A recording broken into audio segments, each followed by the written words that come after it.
Let's just settle this once and for all.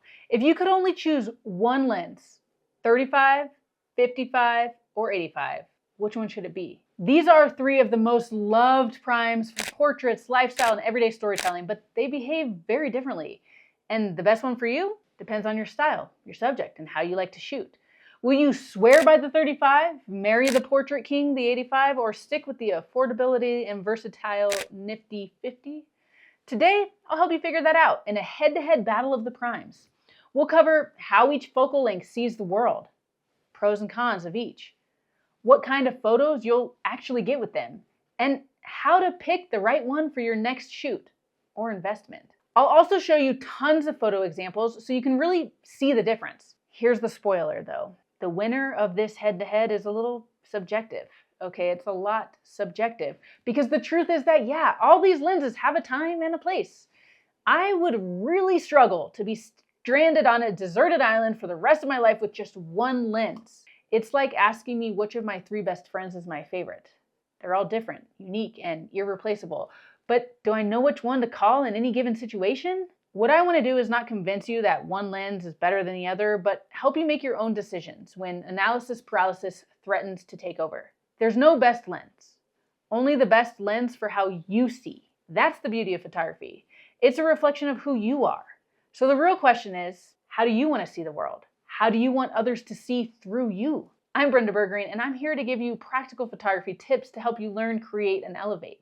Hit subscribe if you want to push your photography further, and check out our favorite gear in the description to support the channel while grabbing something great. So let's start our analysis with the 35mm, our storytelling wide. The 35mm is the storyteller's lens. It's wide, but not too wide. That means you can capture your subject and the environment without distortion. You can be close enough to feel personal, but still fit in the context.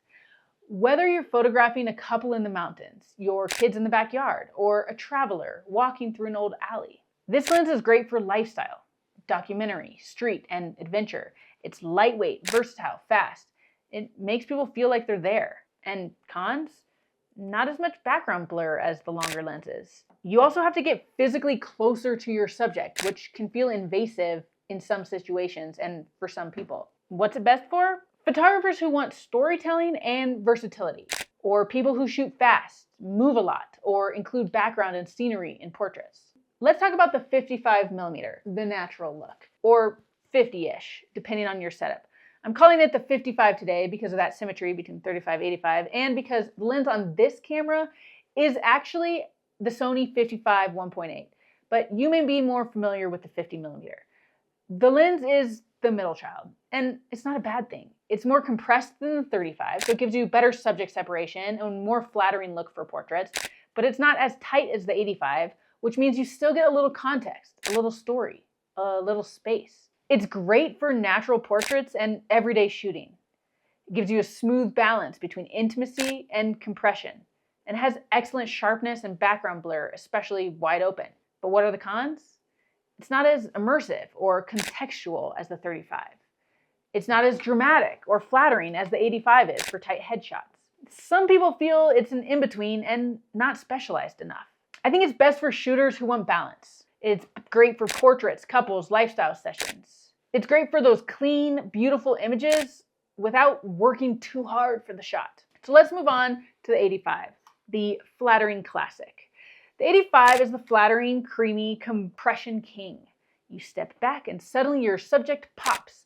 Backgrounds melt away, the whole image just looks clean and pro. It's the lens of choice for headshots, fashion, senior portraits, and anytime you want the subject to be the focus. Pros? This is amazing for isolating your subject. The background blur is buttery, and it's super flattering for faces and full body portraits. The cons? It's less flexible in tight spaces, and it's harder to include context or scenery. Harder, but possible. It can feel a little distant or detached. This is best for photographers who want polished, classic portraits, studio, weddings, headshots, when you want that pro look with minimal distractions. So, which is best for you? Here's the thing. There's no one perfect lens for portraits, landscapes, or storytelling. You can create stunning images with any of these focal lengths. Each one brings a different feel, a different perspective and a different way of telling the story.